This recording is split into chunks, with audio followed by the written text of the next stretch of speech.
Hello and welcome to my channel. इस video में हम बात करेंगे इग्नू के course master of business administration agribusiness management. Basically MBA agribusiness management में आप कैसे कर सकते हैं और इसकी क्राइटेरिया क्या है। तो सबसे पहले आपको पता होना चाहिए इसका कोर्स कोड है MBA ओके। नेक्स्ट है ये, इसकी ड्यूरेशन है 2 साल की। मीडियम सिर्फ आप इंग्लिश मीडियम में दे पाएंगे। आपको इसका मतलब है आपको आंसर राइटिंग, प्रोजेक्ट, प्रैक्टिकल वगैरह सब आपको इंग्लिश में देना है, ठीक है।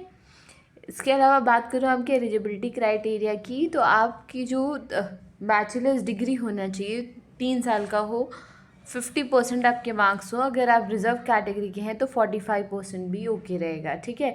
बात करूँ मैं यहाँ पर फ़ीस स्ट्रक्चर की, तो 16,000 फर्स्ट सेमेस्टर की रहेगी, सेकेंड फोर्थ के लिए 18,000 और थर्ड सेमेस्टर में 8 क्रेडिट है। तो यहाँ पर आपको प्रोजेक्ट भी बनाना होगा, आपको रजिस्ट्रेशन फ़ीस भी देनी होगी और इसके अलावा आपको डेवलपमेंट फ़ी भी यहाँ पर देनी होगी, ठीक है। तो देखिए यहाँ आपके टोटल सेमेस्टर हैं, यहाँ पे चार सेमेस्टर हैं। तो आपको हर 6 महीने में एग्ज़ामिनेशन देना रहेगा। आपको अपना प्रोजेक्ट या जो भी आपके असाइनमेंट रहेंगे वो 6 मंथ्स के हिसाब से होंगे। ऐसा नहीं होगा कि आपको 1 साल में ये देना है। सेमेस्टर वाइज प्रोग्राम है, तो आपको हर 6 महीने में अपने एग्ज़ाम्स देने हैं, ठीक है। तो सेमेस्टर 1 में आपके ये सब्जेक्ट्स रहेंगे, ठीक है। उसके बाद सेमेस्टर 2 में ये, और सेमेस्टर 3 में आपको प्रोजेक्ट वर्क भी बनाना है, ठीक है। तो बाकी सेमेस्टर 4 के ये सब्जेक्ट्स हैं। तो मैं आपको ये यहाँ पर बताना चाहती हूँ कि जो आपकी थ्योरी सब्जेक्ट्स हैं उनको आपको प्रैक्टिकल भी रेडी रखना है। उसके अलावा सिर्फ थर्ड सेमेस्टर में आपको प्रोजेक्ट वर्क है यहाँ पर, तो उसको भी प्रिपेयर करना होगा, ठीक है। बात करूँ मैं यहाँ स्टडी सेंटर की, तो ऑल इंडिया बेसिकली सारी जगह पे आपको स्टडी सेंटर मिल जाएंगे, ठीक है।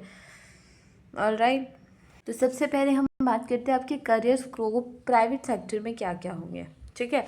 तो आप एग्री बिजनेस कंसल्टेंट बन पाएंगे, agri business consultant, supply chain manager agri products के, agri input sales marketing manager, commodity trading manager, food processing industry management, और फिर उसके बाद एक्सपोर्ट इंपोर्ट मैनेजर, ठीक है, और procurement manager, agritech startup roles आप निभा पाएंगे, फार्म मैनेजर बन पाएंगे।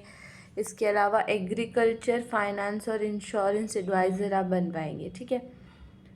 अब बात करूँ मैं गवर्नमेंट करियर स्कोप की, तो आप NABARD national bank of agriculture and rural development में ऑफिसर का रोल आप कर सकते हैं। फूड कॉरपोरेशन ऑफ इंडिया में मैनेजर बन पाएंगे, एग्रीकल्चर मार्केटिंग बोर्ड ऑफिसर बन पाएंगे, स्टेट एग्रीकल्चर डेवलपमेंट ऑफिसर, फिर agriculture and processed food product export development authority में आप काम कर पाएंगे। Indian council of agriculture research में आप प्रोजेक्ट मैनेजर बन पाएंगे।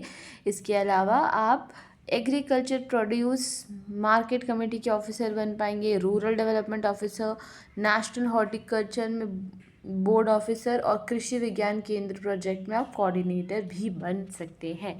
तो ये आपकी जॉब स्कोप हैं। और आपको मैं यही कहूँगी कि एमबीए में अभी एग्री बिजनेस जो है वो बहुत ज़्यादा बढ़ जाएगा। आने वाले टाइम पे लैंड नहीं रहेगा, क्रॉप्स की वैल्यू और ज़्यादा बढ़ जाएगी, ठीक है। तो ये बहुत ही अच्छा करियर स्कोप है, लोग कम करते हैं और इसमें पैसे बहुत ज़्यादा हैं।